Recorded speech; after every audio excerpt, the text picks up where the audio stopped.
sebelumnya terima kasih atas kesempatannya. Perkenalkan, nama saya Fakhrul. Saya muridnya Syekh Alek Al-Marbun di Medan. Pertanyaannya, Pak Kiai, bagaimana pendapat antum tentang terjemahan Al-Quran yang menakwilkan ayat mutasyabihat seperti bagaimana Allah bersemayam dan sebagainya? Terima kasih. Makasih ya. Terjemahan Al-Quran di Indonesia itu banyak yang salah, terutama ketika Ar-Rahmanu 'alal 'arsy istawa diartikan Tuhan yang Maha Pengasih bersemayam di atas arsy. Itu salah. Mengapa salah? Karena menurut Ahlus Sunnah wal Jamaah, istawa itu artinya menguasai, bukan bersemayam. Kalau ditakwil itu artinya bersemayam. Kalau ditakwil artinya berkuasa, menguasai atau mengatur arsy. Kalau tidak diartikan menguasai, maka berarti artinya hanya Allah yang tahu. Tuhan yang Maha Pengasih beristiwa di atas arsy. Tidak diartikan bersemayam. Beristiwa itu artinya apa? Allah yang tahu, kita gak tahu. Kalau mau ditakwil, ya diartikan Allah berkuasa kepada arsy. Mestinya begitu. Makanya belajar agama jangan dari terjemahan, termasuk terjemahan kitab-kitab hadis.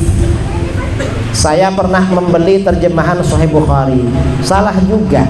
Maunya biar gak repot-repot, gak taunya salah terjemahannya. Karenanya belajar itu jangan dari terjemahan, tapi mondok. Kalau belajar di pondok, belajar baca kitab bahasa Arab, nanti tahu terjemahannya yang betul. Wallahu a'lam. Ada pertanyaan kacau yang saya tahu. Yang penting ada suatu ketika di kampung itu, jikalau kita tidak mau mengasihi persugihan atau orang bumi namanya Ustaz, jin namanya kan, itu makanya anak yang lahir itu akan mulutnya sumbing katanya, dan katanya itu pun memang terbukti Ustaz, gara-gara tidak mau mengasih makan atau sedekah sama jin tersebut. Jadi cuman itu hukumnya Ustaz, sedangkan kita memberikan sama mereka, ya bukan hak kita, karena dia lain daripada kita gitu Ustaz. Izin Ustaz. Wassalamualaikum warahmatullahi wabarakatuh. Praktek sesaji itu kan sesaji namanya. Sesaji seperti itu hukumnya haram. Dan isu-isu itu sebenarnya termasuk khurafat. Artinya gak sungguhan, itu gak ada begitu. Wong orang sumbing di dunia ini jarang.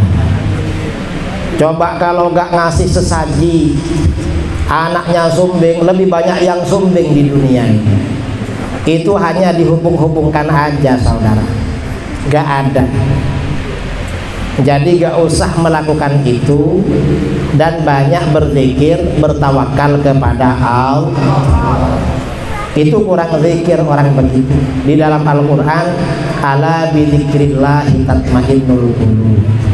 Ingatlah, hanya dengan berzikir kepada Allah hati menjadi tenang. Karena kurang berzikir, hatinya tidak tenang, akhirnya dikasih ujian seperti itu oleh Allah. Jadi begitu. Yang jelas tradisi sesaji itu hukumnya haram dan bisa mengarahkan pada kesyirikan. Ada lagi. Bismillahirrahmanirrahim. Assalamualaikum warahmatullahi wabarakatuh. Mohon izin Kiai, nama saya Muhammad Erik Santoso. Saya ingin bertanya. Sebelumnya terima kasih atas kesempatannya. Yang ingin saya tanyakan Kiai, mengenai penjelasan bahwasanya Islam itu datang asal mulanya asing dan kemudian akan terasing kembali. Nah, ada satu contoh kasus Kiai yang terjadi di dalam kehidupan saya bersama keluarga saya, barangkali di kampung kami atau saya pribadi yang baru berumah tangga memiliki anak bayi usia 4 bulan. Jadi di kampung itu Kiai memiliki tradisi setiap malam itu bermusik atau keyboardan. Nah itu sampai pakai speaker aktif kuat-kuat seperti itu dan mengganggu. Suatu ketika saya tegur, jadi di kampung itu jadinya tidak suka dengan saya. Maksud pertanyaan saya adalah saat ini saya memiliki ketidaknyamanan seperti itu Kiai, karena sisi lain mereka tidak toleransi dalam kondisi saya yang memiliki anak bayi. Nah di sisi lain saya ingin beribadah dan ingin bersilaturahmi dan berinteraksi dengan masyarakat sekitar dengan nyaman dan sebagaimana mestinya awalnya. Barangkali bagaimana menanggapi kasus seperti itu Kiai, karena saya merasa seperti terasing dan ya sudah tidak nyaman. Demikian atas pertanyaan saya, insya Allah semoga mendapat keberkahan dari jawaban dari Kiai. Wabillahi taufiq wal hidayah. Assalamualaikum warahmatullahi wabarakatuh.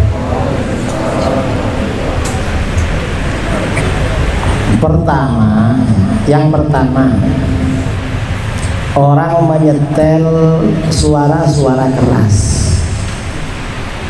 kalau karena ada hajat, misalnya pernikahan, itu boleh. Tapi jangan tiap malam. Kalau tiap malam ganggu sama tetangga. Karena biasanya kalau cuma karena ada hajat sehari atau 2 hari, masyarakat biasanya memaklumi. Kalau lebih dari itu tetangga marah biasanya. Gak boleh kalau lebih dari itu. Atau misalnya gak punya hajat karena di rumahnya punya sound system besar, tiap malam menyalakan musik sampai tengah malam, sampai tetangganya gak bisa tidur. Gak boleh itu ganggu orang namanya. Kalau memang kurang puas, kalau gak nyaring, beli itu apa namanya yang taruh di telinga itu, beli genset yang mahal lalu nyaringkan sampai pecah telinganya, gak apa-apa. Tapi gak boleh ya. Memang begitu ya. Yang kedua, kamu perlu sabar memang seperti itu. Memang kalau konflik dengan tetangga, kalau kira-kira kita ini melawan, kita dimusuhi, sebaiknya mundur aja. Kita pilih damai, biar gak bermusuhan ke depan. Tapi kalau mereka misalnya bisa diajak damai, sebaiknya diajak damai aja. Gimana? Jangan keras-keras, jangan nyaring-nyaring suaranya. Bisa begitu. Jadi jangan terlalu keras menghadapi seperti itu, biar gak dimusuhi. Tapi dimusuhi itu sebentar biasanya, paling berapa bulan, nanti sudah akur lagi. Gak perlu khawatir.